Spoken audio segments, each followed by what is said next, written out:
Nos enfants sont là pour nous permettre de marcher dans notre vérité.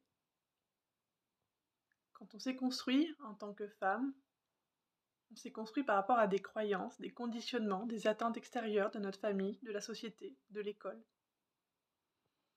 Quand on devient maman, tout s'écroule à la lumière et à la lueur de l'amour inconditionnel de notre enfant.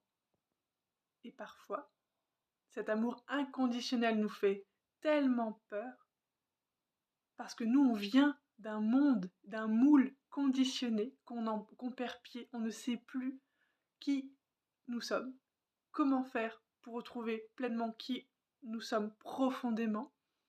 On se rend compte que ce moule conditionné ne nous convient finalement pas tant que ça, même s'il nous garde en sécurité, parce qu'on a l'impression que, en répondant aux attentes extérieures, on va continuer d'être aimé pour qui nous sommes, mais c'est faux. Notre enfant nous ouvre la voie à un amour inconditionnel, à une acceptation de soi, à un renouveau, et pour cela, il nous demande de marcher dans notre vérité. Mais quelle est notre vérité?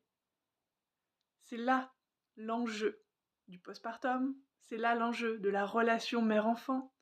C'est à ce moment-là où on est tellement vulnérable, fatigué, dans cette transition, dans cette transformation profonde de notre être. On a tellement peu ou pas de repères autour de nous que c'est là où tout s'écroule. Mais si on revient dans notre vérité, si on marche le chemin de notre vérité, c'est là où on pourra s'accomplir.